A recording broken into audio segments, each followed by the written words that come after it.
Welcome to English as a Second Language podcast, number 13.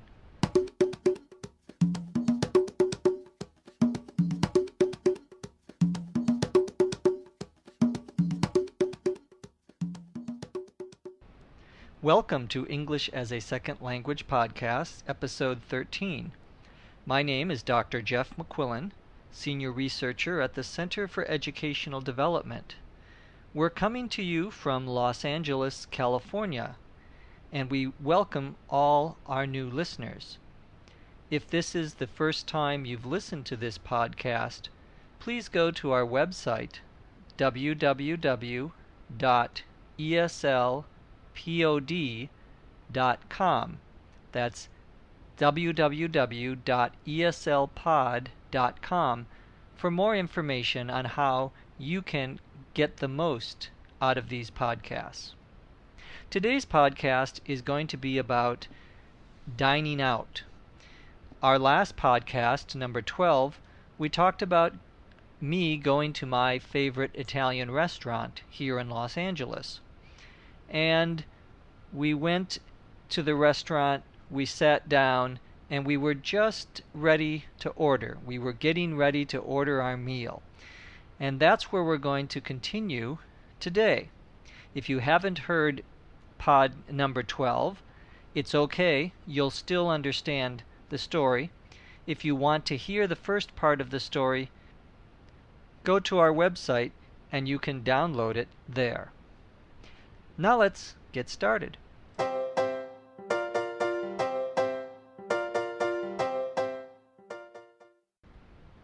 I love coming to this Italian restaurant. The appetizers and desserts are to die for. When the waiter came to our table to take our order, my friend ordered a lobster ravioli dish, and I ordered my favorite, lasagna. The waiter asked us, "Would you like soup or salad with that?" My friend said yes. I passed on both. The vibe in the restaurant is pretty laid back, not at all uptight like you find in some of the ritzier restaurants in Beverly Hills. The wait staff is courteous, although sometimes the hostesses can be a bit snooty. Anyway, when our meal arrived, everything was cooked to perfection. Since I didn't order any appetizers, soup, or salad, I was starved. Even though I was really hungry, I tried not to gobble down my food too quickly. I didn't want my friend to think I was a pig. But even though I tried not to, I still overate. When the waiter asked if we wanted any dessert or after-dinner drinks, I just couldn't resist getting the apple-filled crepes. They are the best. When we got our check, my friend and I split the bill, as we're accustomed to do. I frankly prefer to go Dutch when I eat out with friends. So that was the end of a really great meal. Now I have to hit the gym if I'm going to lose any of this extra weight I gained from eating that lasagna.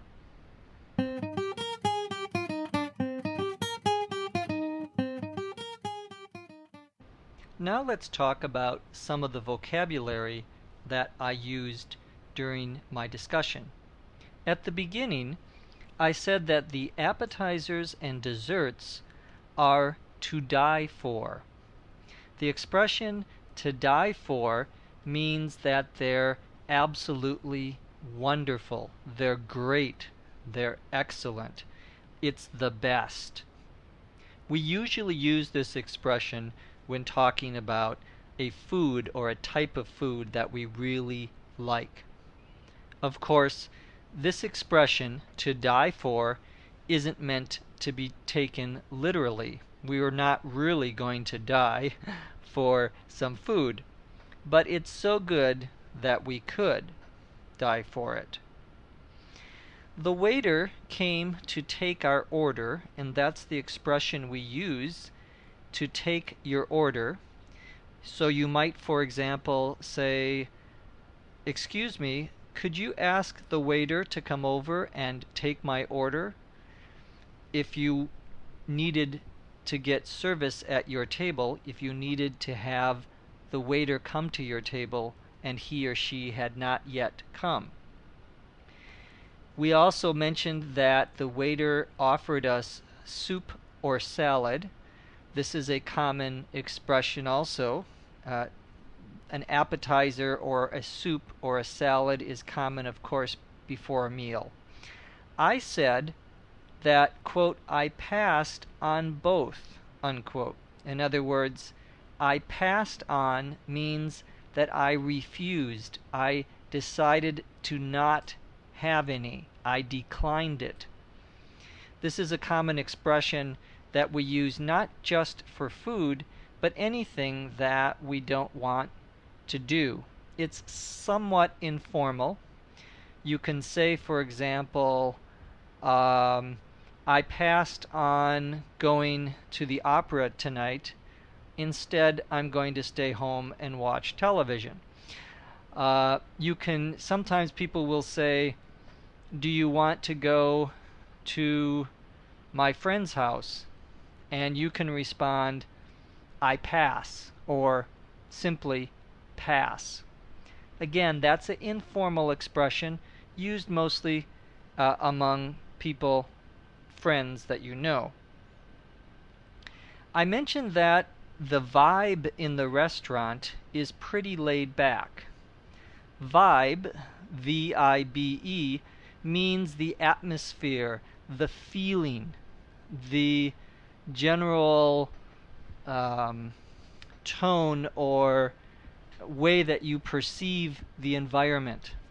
We often talk about the vibe when we talk about a restaurant or a nightclub or a place where you would go dancing, that sort of thing.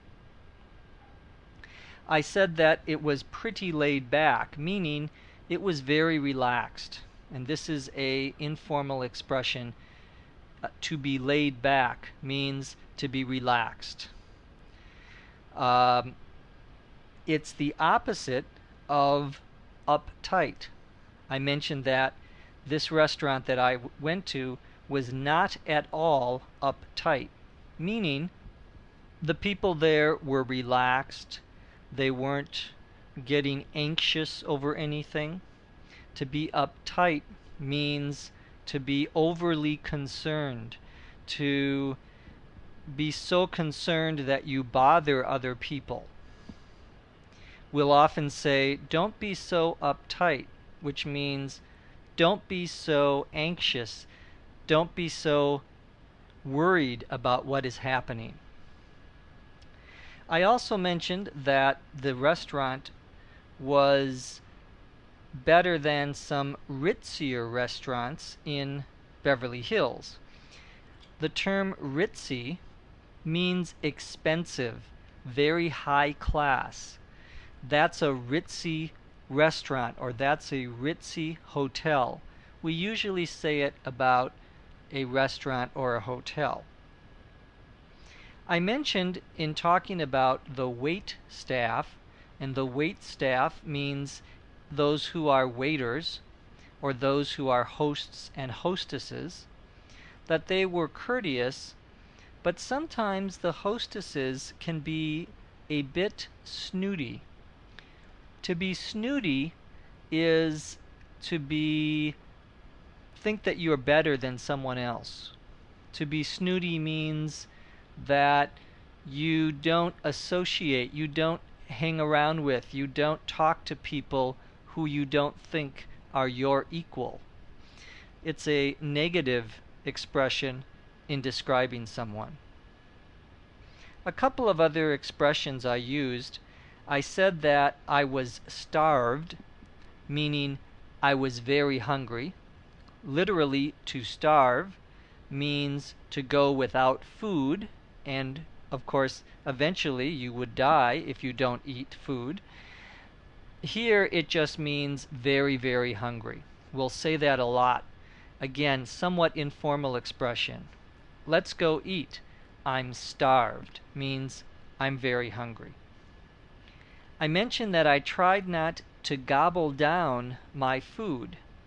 To gobble down your food means to eat it very quickly, to eat it too quickly. That's why I said that I didn't want to gobble down my food, in part because I didn't want my friend to think I was a pig. To compare yourself to a pig, of course, means that you eat too much. I mentioned that I still overate. To overeat means to eat too much. I still ordered some dessert, however, and I said in my discussion that they are the best, meaning they are the best possible. Finally, when we got our check, I said that my friend and I split the bill. Notice that I use two words there that mean the same thing, check and bill. In a restaurant, you can say check. For example, you can ask the waiter, "Excuse me, could we have our check now?" Meaning you want the waiter to bring over the check. Check is the same as bill. It's usually just used, however, in a restaurant. The more general term, which you can also use in a restaurant, is bill. Could you bring our bill, please? In a restaurant is also acceptable. I mentioned that my friend and I were going to split the bill, meaning we each were going to pay 50%, or whatever we ate. This is called, when you go out with someone to eat and each of you pays for your own meal, is very common in the United States. And the expression we used is to go Dutch. Dutch, D-U-T-C-H, refers, of course, to the Netherlands. This is not meant to be an insult to people from the Netherlands, but it is a very common expression, meaning that each person pays for his own meal. Once again, this expression we use specifically when usually talking about restaurants. Finally, I said because I ate so much, I needed to drop some weight. To drop weight means to lose weight. So when someone loses weight, we can say, "Well, look at him, he lost 15 pounds." You can also say, "Look at him, he dropped 15 pounds." Either expression is the same. Drop is perhaps a little bit more informal. Okay, that's going to do it today for our ESL podcast. I thank you all for listening. Remember, if you want to hear some of our other podcasts, you can go to our website, www.eslpod.com. We also encourage you to email us your comments, questions to eslpod@eslpod.com. eslpod@eslpod.com. And let us know where you're listening from. We've heard from many different countries in the last week. We've heard from Japan, Taiwan, Italy, Switzerland, Austria, Australia, Mexico, France, Ireland, and Norway. So all over the globe. We'd love to hear where you're listening from, and also your suggestions for future topics for ESL Podcast. Thank you again for listening, and come back tomorrow for our next ESL Podcast.